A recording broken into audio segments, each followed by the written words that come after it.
علیہ وسلم اکرموا اولادکم واحسنوا آدابهم او کما قال علیہ الصلاة والسلام صدق اللہ العظیم وصدق رسوله النبی الکریم ونحن على ذلك لمن الشاهدين والشاكرين والحمد لله رب العالمين. حضرات محترم اور دوستو، اللہ رب العالمین نے مجھے اور آپ کو بے شمار ایسی نعمتیں عطا فرمائی ہیں جن کی صحیح قدر جو ان نعمتوں سے محروم ہے وہی پہچان سکتے ہیں. اللہ نے آنکھوں میں دیکھنے کی قدرت عطا فرمائی، اس کی صحیح قدر اندھوں سے جا کر پوچھے. جن کو آنکھ کسی وجہ سے ضائع ہو گئی، کسی وجہ سے وہ اندھے ہو گئے، اب ان سے جا کر معلوم کریں کہ آنکھ کی قدر کیا ہے. کانوں کے اندر کسی کو سننے کی طاقت تھی، اچھا خاصا سنتا تھا، اب کانوں کی قوت ختم ہو گئی، تو اس سے جا کر معلوم کریں کہ کانوں کی قوت کیا ہے.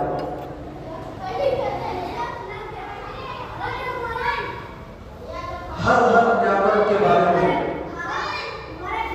جس بیوی کا شوہر انتقال ہو گیا، اس بیوہ عورت سے پوچھ کر دیکھیں شوہر کی قدر کیا ہے. جس کی بیوی انتقال ہو گئی، اس شوہر سے پوچھے کہ بیوی کی قدر کیا ہے.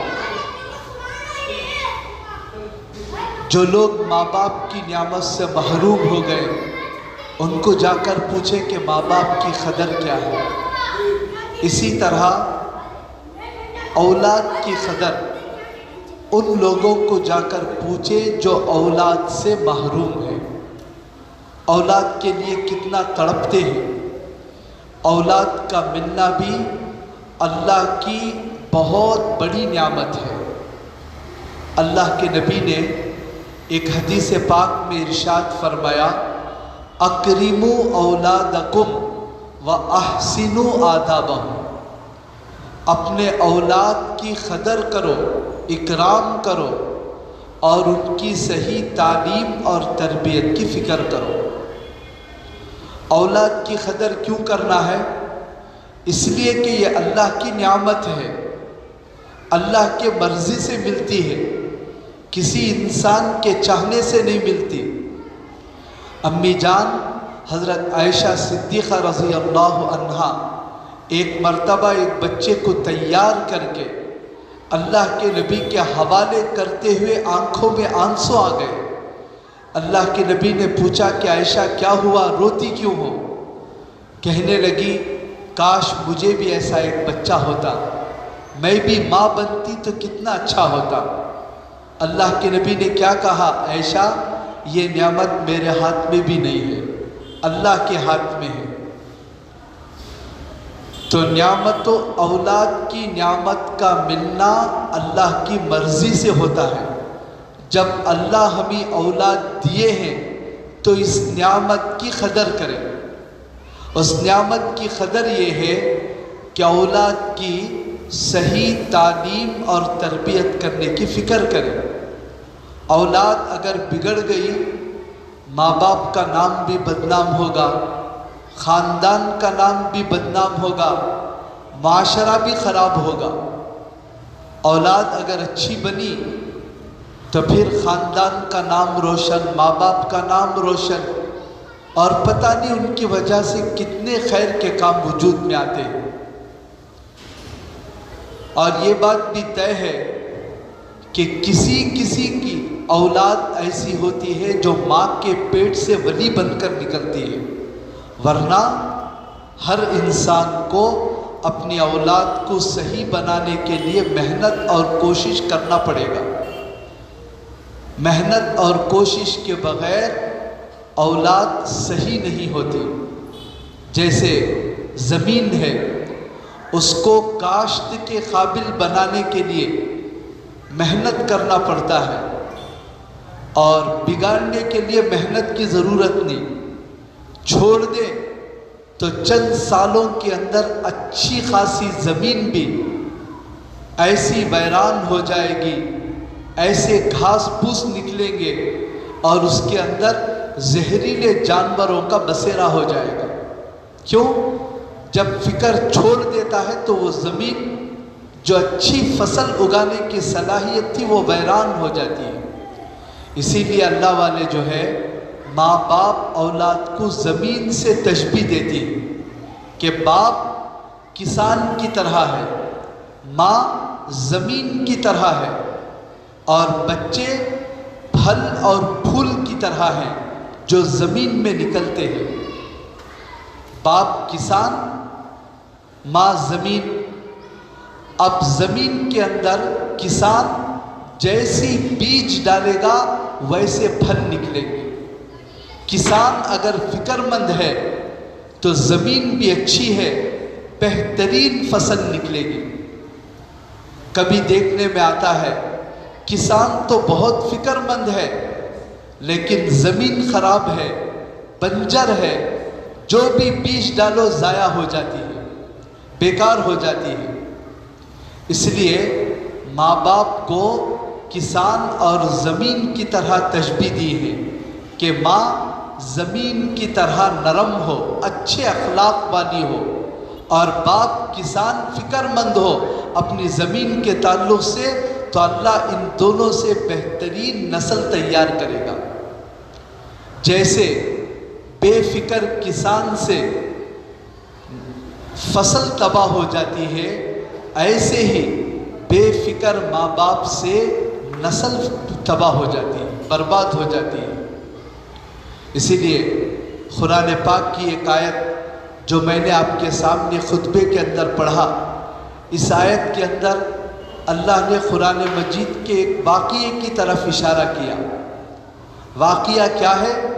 حضرت یعقوب علیہ السلام جو حضرت ابراہیم علیہ السلام کے پوتے ہیں، ان کے مرنے کے وقت کو بیان کیا گیا۔ حضرت یعقوب علیہ السلام کے 12 بچے اور ان کے بیٹے بہت بڑی نسل تھی جن کو بنی اسرائیل کہا جاتا ہے۔ ان سب کو اپنے مرنے کے وقت میں بلایا حضرت یعقوب علیہ السلام۔ جب سب آ گئے، بچے پوتے وغیرہ، تو حضرت یعقوب علیہ السلام نے ان سے سوال کیا۔ کیا سوال؟ ما تعبدون من بعدی، میری اولاد بتاؤ میرے بعد تم کس کی عبادت کرو گے؟ یہ سوال لکھ کر علماء نے لکھا ہے، بہت تعجب کی بات ہوتی ہے ایک باپ اپنے بیٹے سے، اور اولاد کس کی؟ جن کی تینوں نسلیں انبیاء کی ہیں۔ حضرت ابراہیم علیہ السلام جیسے جلیل القدر پیغمبر، ان کے بیٹے حضرت اسحاق علیہ السلام، ان کے بیٹے حضرت یعقوب علیہ السلام، ان کی اولاد جن میں ہزاروں پیغمبر پیدا ہوئے۔ ایسی اولاد کو ان کا باپ کیا پوچھ رہا ہے مرنے کے وقت میں؟ بتاؤ میرے بعد کس کی عبادت کرو گے؟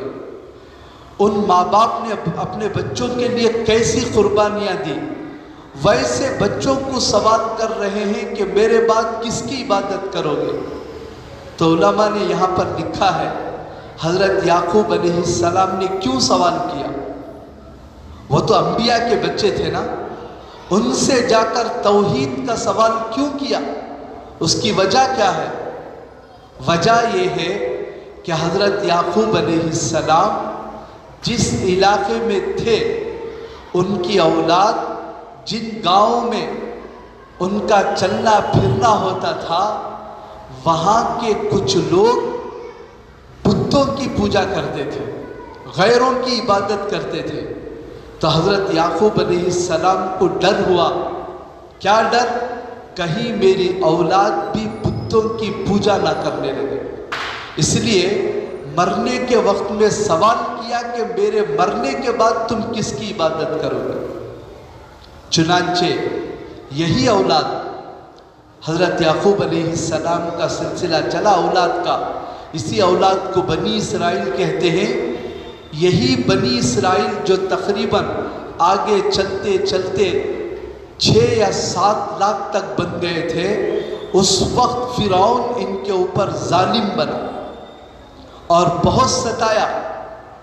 اللہ نے فرعون کے ظلم سے نجات کے لیے حضرت موسیٰ علیہ السلام کو بھیجا، تو قوم نے اپنی آنکھوں سے دیکھا موسیٰ علیہ السلام کے معجزات کو، کہ حضرت موسیٰ علیہ السلام کے ہاتھ میں جو عصا تھا اس کو نیچے ڈال دے تو وہ اژدہا بن جاتا۔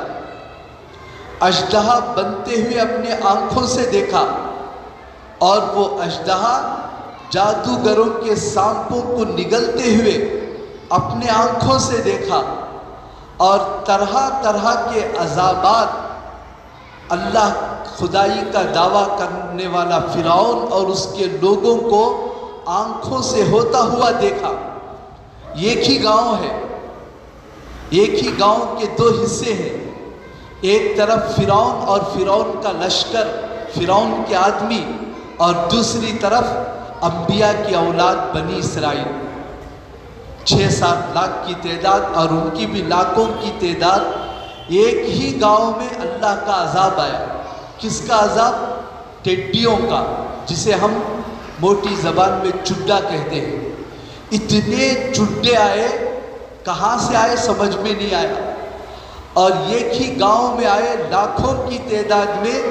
بنی اسرائیل کے اوپر نہیں آئے، اسی گاؤں میں جو فرعون کے لوگ تھے وہاں پر گئے۔ ان کے کھانوں میں، پانی میں، ان کے بستروں میں، ان کے کپڑوں میں، جہاں دیکھو ٹڈی۔ وہ لوگ تنگ آ گئے، یہاں تک کہ فرعون حضرت موسیٰ علیہ السلام کے پاس آ کر درخواست کیا کہ موسیٰ، اللہ سے دعا کرو کہ یہ عذاب ختم ہو جائے۔ اگر یہ عذاب ختم ہو جائے گا تو میں اپنی قوم کے ساتھ مسلمان ہو جاؤں گا، تمہارے اوپر ایمان لے آؤں گا۔ حضرت موسیٰ علیہ السلام نے دعا کی، سارا عذاب ختم ہو گیا، آنکھوں سے دیکھ رہے ہیں۔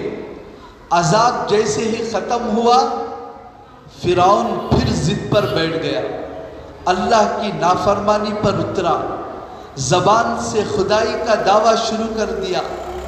اللہ نے پھر مینڈک کا عذاب بھیجا۔ مینڈک، جہاں دیکھو مینڈک، جہاں دیکھو مینڈک۔ کھانا پکا رہے ہیں، ترکاری کاٹ کر ڈالے ہیں، برتن اٹھا کر دیکھو اس کے اندر مینڈک ہے۔ اب کس کو کھانے دل چاہے گا؟ پینے کے لیے پانی لو، مینڈک۔ ایک ہی گاؤں میں فرعون کے سارے آدمی مینڈک کے عذاب میں، اور اسی جگہ پر موسیٰ علیہ السلام کو ماننے والے انبیاء کی اولاد بنی اسرائیل مزے سے کھا رہے ہیں، پی رہے ہیں۔ تو لوگ ان کے پاس درخواست کیے کہ بھائی آپ کی طرف سے کچھ کھانا دے دو، ہمارے کھانے میں مینڈک پڑ رہے ہیں۔ وہ لوگ کھانا دیتے تو ان کے ہاتھ میں رہنے تک کھانا، جیسے ہی وہ فرعون کے آدمیوں کے ہاتھ میں جاتا مینڈک سے بدل جاتا۔ لوگ بھوک کے مارے تڑپنے لگے، پیاس کے مارے تڑپنے لگے۔ حضرت موسیٰ سے جا کر پھر فرعون نے درخواست کی کہ یہ عذاب کو ہٹا دو، عذاب ہٹ جائے گا میں مسلمان ہو جاؤں گا، اللہ کی نافرمانی نہیں کروں گا۔ حضرت موسیٰ علیہ السلام اللہ سے دعا کیے، عذاب ختم ہو گیا۔ اور جب دیکھا کہ عذاب چلا گیا، کھانے پینا شروع کر دیا، پھر مستی، پھر اللہ کی نافرمانی، پھر خدائی کا دعویٰ۔ اللہ نے پھر عذاب بھیجا خون کا، جہاں دیکھو خون، خون، پانی پینے جاؤ خون، کھانے کے لیے جاؤ خون، اور ایسی اس میں سے بدبو کہ اس کو قریب تک نہیں لے جا سکتے تھے۔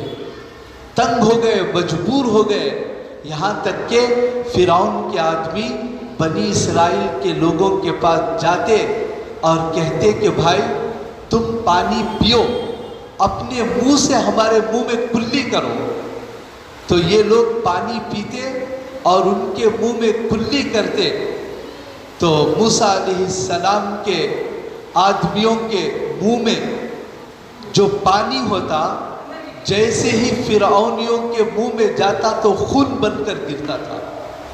اتنا عذاب دیکھا، دیکھ کر پھر وہی درخواست کی موسیٰ علیہ السلام سے کہ دعا کرو، اگر یہ عذاب ختم ہو گیا ہم ایمان لائیں گے، آئندہ سے ایسے کام نہیں کریں گے۔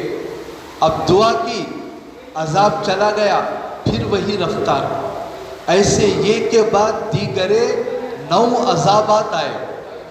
ان عذابات کو بنی اسرائیل نے دیکھا اپنی آنکھوں سے کہ اللہ کی نافرمانی کرنے کا وبال کیا ہوتا ہے، اللہ کی فرما برداری کرنے پر کیا ملتا ہے۔ اتنا سب کچھ دیکھنے کے بعد جب اللہ کا حکم ہوا موسیٰ علیہ السلام کو کہ اپنی قوم کو لے کر نکلو، راتوں رات پوری قوم کو لے کر نکلے، سامنے سمندر آ گیا تو آنکھوں سے دیکھا موسیٰ علیہ السلام کے آدمیوں نے کہ حضرت موسیٰ علیہ السلام نے عصا مارا، پانی کے اندر 12 راستے نکلے، اس میں سے ساری قوم گزر گئی۔ فرعون اور اس کے آدمیوں کو ڈوبتا ہوا آنکھوں سے دیکھا۔ اتنا دیکھنے کے باوجود ابھی فرعون سے نجات ملی ہے۔ 10 محرم الحرام کو فرعون پانی کے اندر ڈوبا اور وہاں سے نکل کر ذرا چند قدم چل کر آگے گئی تو یہ گاؤں میں دیکھا کہ لوگ یہ بت کی پوجا کر رہے ہیں۔ تو کیا کہا ان بنی اسرائیلوں نے، یا موسیٰ اجعل لنا آلہۃ کما لہم آلہہ، اے موسیٰ ان کا جیسا خدا ہے ایسا ایک بت بنا کر ہم کو بھی دے دو، ہم بھی اس کی پوجا کریں گے۔ اتنے عذابات دیکھنے کے باوجود علماء فرماتے ہیں تھوڑی دیر کا غلط ماحول کا اثر یہ ہوا کہ انبیاء علیہ السلام کی اولاد کے دلوں میں شرک کرنے کی خواہش پیدا ہو گئی۔ تو میں اور آپ کو سوچنا چاہیے ہماری اولاد اور ہم کس ماحول کے اندر ہیں، ہمارا ماحول کیسا ہے۔ یہاں ہم لوگوں کو اپنی اولاد کے سلسلے میں کتنی فکر کرنا چاہیے۔ سب بتانا یہ ہے، اللہ کے نبی نے ہم لوگوں سے کہا ہے کہ اپنی اولاد کی قدر کرو اور ان کی تعلیم و تربیت کا اہتمام کرو۔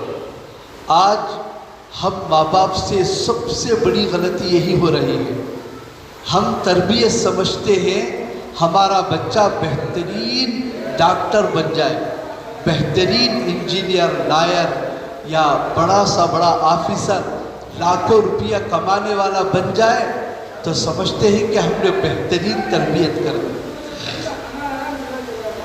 مفتی شفیع صاحب رحمۃ اللہ علیہ کئی سال پہلے ایک مثال دی تھی، آج وہ مثال اکثر ماں باپ کے زبانوں سے کہتے ہوئے سنا گیا ہے۔ بہت سارے ماں باپ کہتے ہیں، کیا مثال ہے؟ حضرت نے فرمایا تھا یہ گھر میں ایک نوجوان بچہ اچھی طرح کھیل کود رہا تھا، ماں باپ سے، بھائی بہنوں سے مذاق کر رہا تھا، اچانک دھڑام سے نیچے گر گیا۔ کیا ہوا معلوم نہیں، ڈاکٹر کو فون کیا، ایمرجنسی ہے جلدی آؤ۔ ڈاکٹر آیا اور آ کر چیک کرنے کا جو آلہ ہے اس کو لے کر اطمینان کے ساتھ پورا چیک کیا، پوری باڈی، آنکھوں کے پردے ہٹایا، زبان کو منہ کھول کر دیکھا، کانوں کو چیک کیا، دل لیدر، پورا چیک کرنے کے بعد اس نے اطمینان سے ان کے ماں باپ سے کہا کہ بھائی تمہارے بیٹے کا آنکھ بھی اچھی ہے، زبان بھی اچھی ہے، کان بھی اچھی ہے، ناک بھی اچھی ہے، ہاتھ پیر سب اچھے ہیں، بس ذرا سی جان نکل گئی، باقی سب ٹھیک ہے۔ اب ڈاکٹر کے اس جملے سے بتاؤ ماں باپ کے دل پر کیا گزرے گا؟ ماں باپ یہی کہیں گے کیا فائدہ ہے ان آنکھوں کا جب بچے کے جسم میں جان نہیں ہے؟ کیا فائدہ ہے ان ہاتھوں اور پاؤں کا جب بچے کے جسم میں جان نہیں ہے؟ ارے جان اصل ہے، جان ہی نہیں ہے تو یہ دھڑ کو لے کر کیا کریں گے؟ بالکل ایسے ہی جواب آج کل کئی ماں باپ کے زبان سے یہ سنا گیا۔ ماں باپ کہتے ہیں کہ میرا بچہ بہترین پڑھ لیا ہے، بہت اچھے اخلاق ہے، بہترین نوکری کرتا ہے، جاب کرتا ہے، بس ذرا دین کی ایک کمی ہے، وہ ایک ہو جائے تو باقی سب ٹھیک ہے۔ تو بتاؤ ایسی نوکری کو لے کر کیا کریں گے جس کے اندر دین نہیں ہے؟ اسی لیے کہتے ہیں اپنے بچوں کے بارے میں دنیا سے زیادہ آخرت کے بارے میں فکر کریں کہ میرا بچہ جہنم سے کیسے بچ جائے، میرا بچہ غلط ماحول میں جانے سے کیسے بچ جائے، اس کی فکر مجھے اور آپ کو کرنا ہے۔ اللہ نے قرآن پاک میں فرمایا یا ایھا الذین آمنوا قوا انفسکم واہلیکم نارا، اے ایمان والو تم اپنے آپ کو بھی اور اپنی آل اولاد کو بھی جہنم کی آگ سے بچاؤ۔ ہم کو اپنے بارے میں بھی فکر کرنا ہے، اپنے اولاد کے بارے میں بھی فکر کرنا ہے۔ تو اولاد کے بارے میں کیا فکر کریں گے؟ سب سے پہلی بات اولاد کا نام اچھا رکھیں، اولاد کا نام اچھا رکھیں۔ جب کسی کو بچہ ہو رہا ہو، بچی ہو رہی ہو، ابھی ہونے کے لیے 1 مہینہ یا 2 مہینہ باقی ہو، اس سے پہلے ہی اپنے اولاد کے لیے بہترین ناموں کا انتخاب کریں۔ انٹرنیٹ کے اندر دیکھ کر نہیں، جو چاہے آج کل مصیبت ہے، جو بھی مسئلہ معلوم کرنا ہو یوٹیوب کے اندر چیک کرتے ہیں یا گوگل کے سے پوچھتے ہیں کہ کیا نام رکھیں گے۔ وہاں پر کوئی بھی آدمی آئے گا، ٹوپی اس کے سر پر ہے، داڑھی اس کے سر پر ہے، بھئی مسلمان ہے یا قادیانی ہے یا اہل حدیث ہے یا کن عقائد کا ہے، وہ عالم بھی ہے یا نہیں، یا عالم کی صورت بنایا ہوا ہے، کچھ بھی نہیں، بس جو جیسا بتا رہا ہے ویسے نام رکھنے کے لیے تیار ہے۔ ہمارے معاشرے میں کئی نام ایسے ہیں، اب بھی اچھے اچھے دیندار گھروں کے بچوں کے نام ایسے ہی، وہ نام رکھنا جائز ہی نہیں ہے، رکھنا ہی نہیں ہے، منع ہے، لیکن رکھ دیے ہیں۔ کیوں رکھ دیے؟ کہاں رکھے؟ فون کے اندر دیکھا، یوٹیوب کے اندر دیکھا، کوئی مولانا بیان کر رہے تھے، تو یوٹیوب سے پوچھنے کی ضرورت کیا ہے؟ کیا علماء مر گئے ہیں؟ ڈائریکٹ جا کر پوچھ نہیں سکتے؟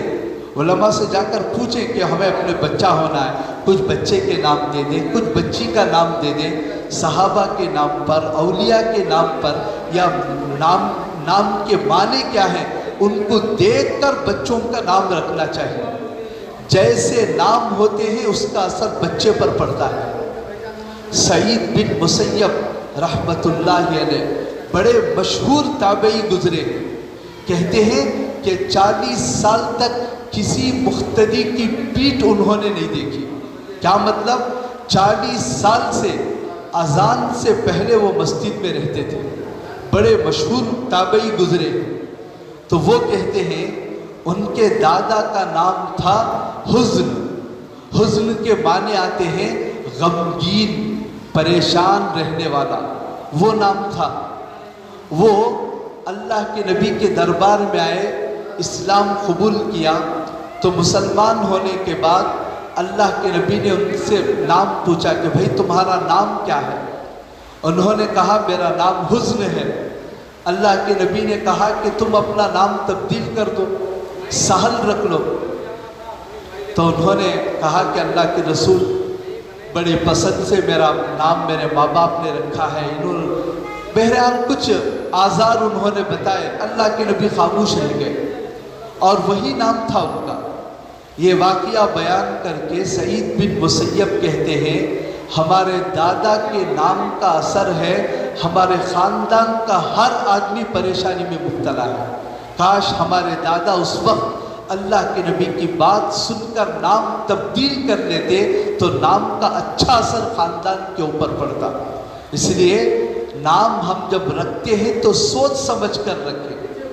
تو بچوں کی تربیت میں سب سے اہم کردار یہ ہے کہ نام کی تجویز صحیح رکھیں، اور دوسری بات گھر کا ماحول درست رکھیں۔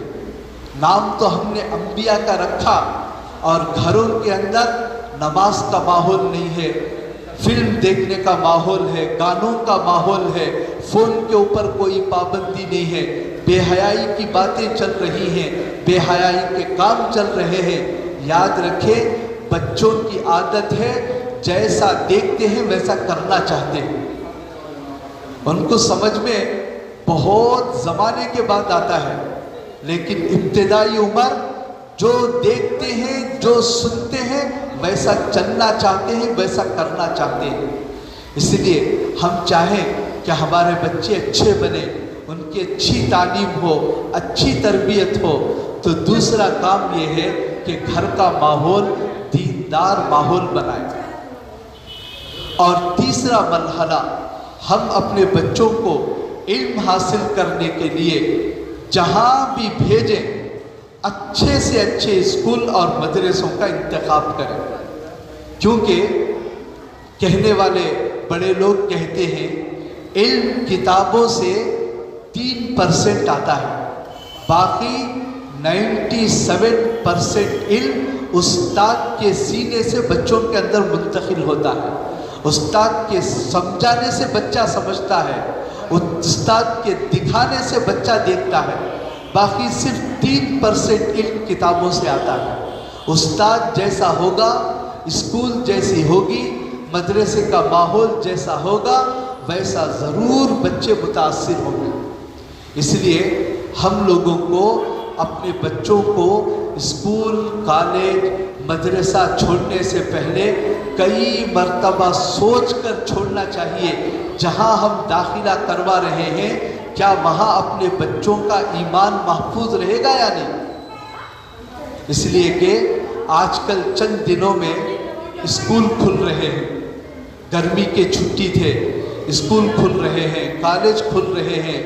ہر آدمی آج کل اپنے بچوں کو بہترین سے بہترین تعلیم دینا چاہتا ہے، اور یہ کوئی برا ارادہ بھی نہیں ہے، اچھا خیال ہے، لیکن سب سے پہلے آپ تعلیم سے پہلے اس بات کو نوٹ کریں کہ میرے بچے کا ایمان وہاں محفوظ رہے گا یا نہیں، میرے بچے کی آخرت بچے گی یا نہیں۔ تعلیم اچھی سی اچھی مل گئی، آپ کا بچہ کافر بن کر نکلا تو کیا کریں گے؟ کئی ایسے اسکول ہیں وہاں پر سورج کی پوجا کرائی جاتی ہے، یوگا کرایا جاتا ہے، کفر کے کلمات پڑھائے جاتے ہیں، ناچ گانا سکھایا جاتا ہے، بے حیائی کی باتیں سکھائی جاتی ہیں۔ ایسے جگہ جا کر ہمارا بچہ جو ابھی مسلمان بن کر گھر سے نکلا فوراً پریئر کے وقت میں کافر بن گیا۔ اسکول میں بیٹھ کر آج کل جو NEP کے نام سے جو نیو ایجوکیشن پالیسی کے نام سے سلیبس بنا ہے ہمارے انڈیا کا، جو کتابیں آ رہی ہیں اس کے بارے میں بڑے بڑے تجربہ کار لوگ کہتے ہیں کہ اگر اس نصاب کو، اس سلیبس کو دیندار استاد کے ذریعے نہیں پڑھے تو ہماری نسلوں کو مرتد ہونے سے کوئی نہیں بچا سکتا۔ حضرت مولانا سجاد نعمانی صاحب دامت برکاتہم تو یہاں تک کہتے ہیں آپ غیروں کی اسکولوں میں بھیجنے سے پہلے آپ کو اتنا پختہ ارادہ ہے کہ آپ اپنے بچے کے ایمان کی، عقائد کی، اخلاق کی، دینی تعلیم و تربیت کی پوری ذمہ داری نبھا سکتے ہیں تو ایسے وقت میں ان اسکولوں میں داخلہ کروائیں، ورنہ حضرت کہتے ہیں نمرود کی آگ میں ایسے بچوں کو ڈھکیل رہے ہیں جو ابراہیم نہیں ہے۔ حضرت ابراہیم علیہ السلام کے اندر کیسا ایمان تھا، وہ نمرود کی آگ میں کودے کوئی فرق نہیں آیا۔ تو حضرت مثال دے کر بتا رہے ہیں جس کے اندر ابراہیم جیسا ایمان ہو وہ آگ میں کودے، آگ گلے گلزار بن جائے گی۔ ویسے ہی جن گھروں کے اندر دین کا ماحول ہو، جس بچے کے اندر آخرت اور عقیدوں کے تعلق سے مضبوطی ہو، ایسا بچہ کبھی کفر کے ماحول میں چلا جائے تو بچ جائے گا، ورنہ ہمارے بچوں کی کیا حقیقت ہے ہم خود جانتے ہیں۔ تو آپ لوگوں سے گزارش یہ ہے، پورے بیان کا خلاصہ یہ ہے، ہم اپنے بچوں کی تعلیم تو تربیت کی فکر کریں، اس کے لیے اچھے ناموں کا انتخاب، اچھے ماحول کا انتخاب، اور اسکولوں کے لیے جہاں تک ہو سکے غیروں کی اسکولوں سے بچا کر مسلمانوں کی اسکولوں میں پڑھانے کی کوشش کریں۔ اور چوتھا کام جو اور بھی ضروری ہے وہ یہ ہے کہ اپنے بچے کا جیسے ہی نرسری میں بچہ داخل ہونے کے قابل ہو جائے، فوراً اسکول میں جوائن کرانے سے پہلے مکتب کے اندر داخلہ دلوائیں۔ جب تک آپ کا بچہ پڑھنے کی فیلڈ کے اندر ہے، جب تک آپ کی بچی پڑھنے کی فیلڈ کے اندر ہے، مکتب کی تعلیم سے محروم ہرگز نہیں کرنا ہے۔ صرف قرآن پڑھانے کے لیے داخل کروائے، قرآن تو 1.5-2 سال کے اندر بھی پڑھایا جا سکتا ہے، باقی پورا دین آنے کے لیے، پورا دین سمجھنے کے لیے ایک لمبا زمانے کی درکار ہے۔